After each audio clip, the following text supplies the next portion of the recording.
Welcome everyone. Today we will see why Stirling numbers are the right tool when counting non-empty groups and onto functions, bringing order to messy balls into boxes problems.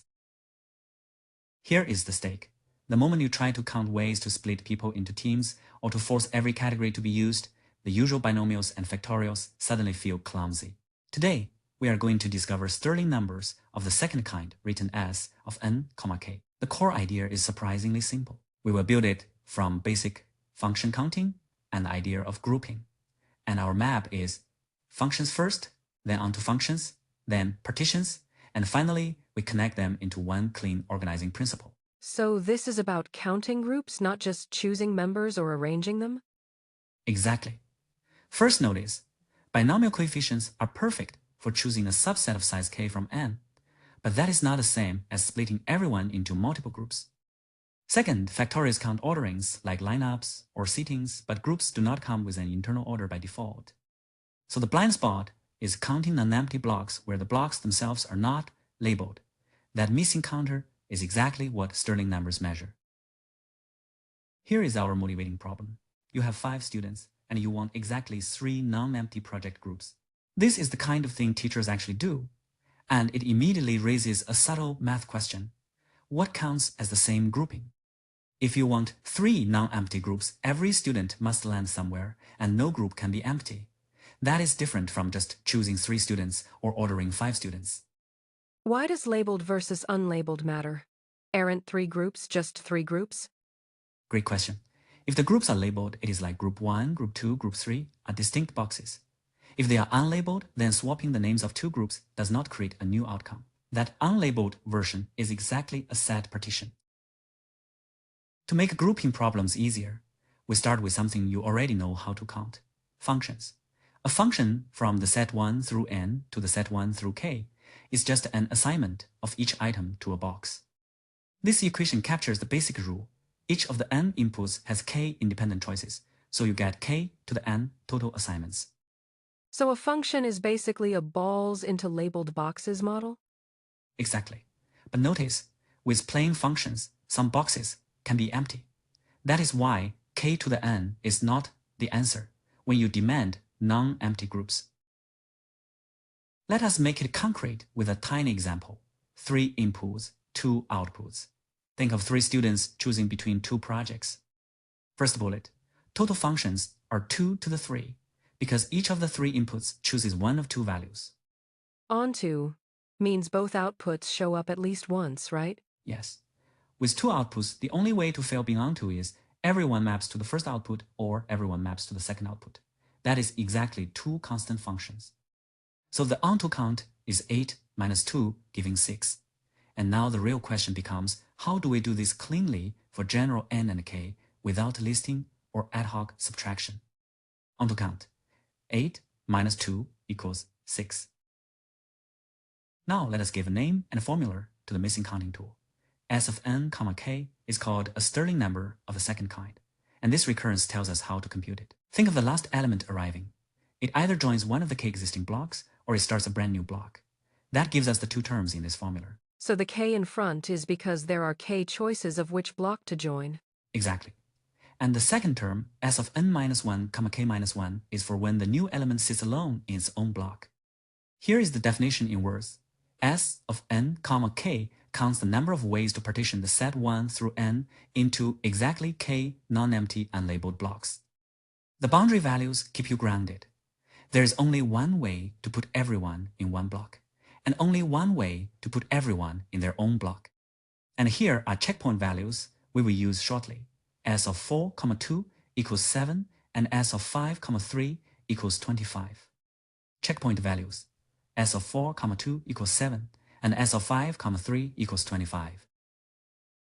Here is the big picture organizer for counting balls into boxes. The columns ask, are the boxes labeled or unlabeled? The rows ask, are empty boxes allowed? Different answers lead to different formulas. So the same put things in boxes story gives totally different numbers depending on what counts as the same? Exactly. That is the 12-fold way mindset.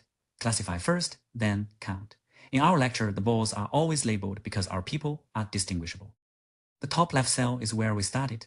labeled boxes empties allowed. That is just all functions giving k to the n. And the bottom right cell boxed in the table is our target. Unlabeled boxes, no empties. That is a set partition, and the count is exactly s of n, k. Bottom right, boxed s of n, k set partitions our target cell. Now let us return to the motivating question with our new tools. We have 5 students and want exactly 3 non-empty groups. The key move is to separate the structure of the groups from any labels. This equation says the unlabeled count is s of 5, 3, and the labeled count is 3, factorial times that, because labeling 3 blocks can be done in 3 factorial ways. So Stirling numbers count the groupings before we name the groups? Exactly. Unlabeled means we only care about which students are together. Labels are an extra layer you can multiply in later. If the groups are labeled, think of assigning the 3 blocks to group 1, group 2, and group 3. That is why we multiply by 3 factorial. Now, quick check.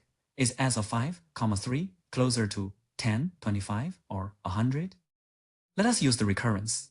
S of 4, 3 equals 3 times s of 3, 3 plus s of 3, 2, which is 3 times 1 plus 3, giving 6.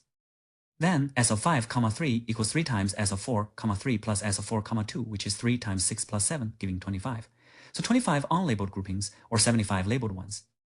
Then s of 5, 3 equals 3 times s of 4, 3 plus s of 4, 2, which equals 3 times 6 plus 7 equals 25.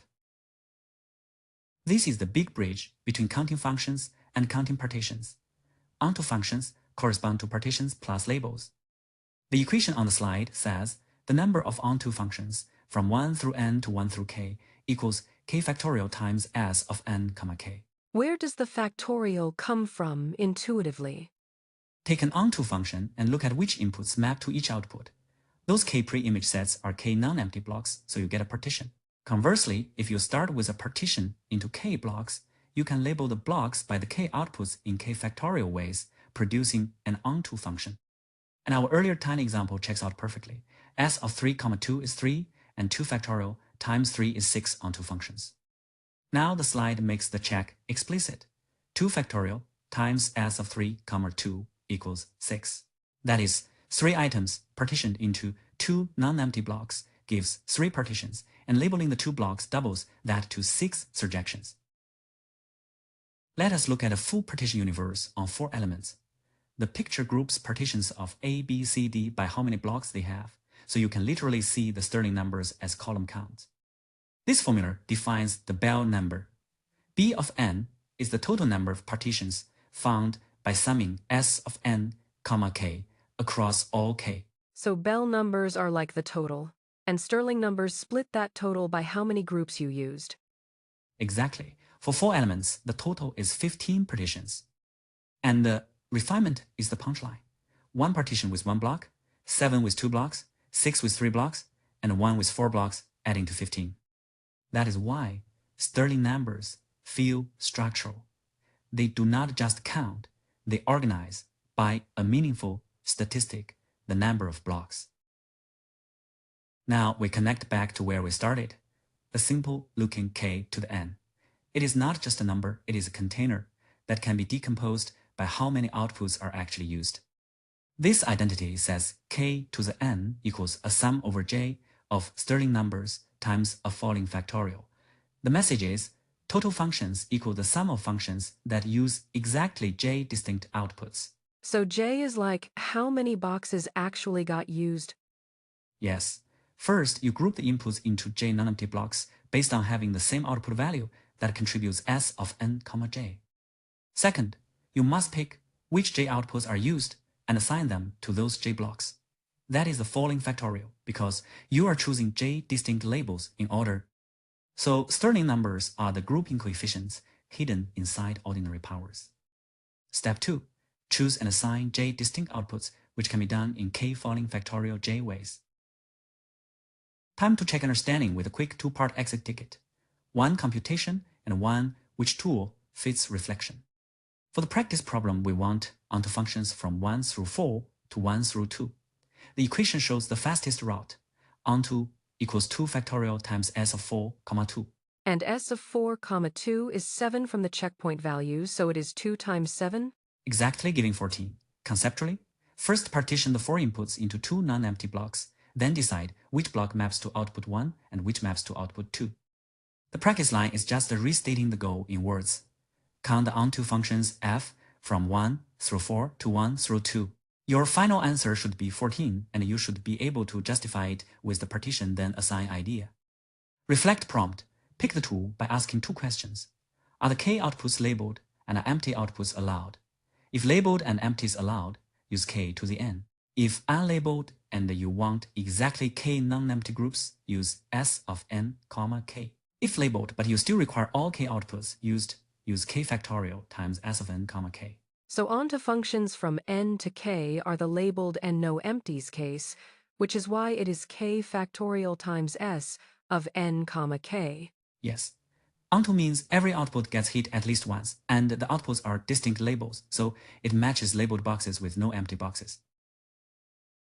Thanks for watching this. Subscribe to Thinking in Math channel for this and other interesting math topics. And we always welcome your feedbacks. Leave your questions and suggestions in the comments.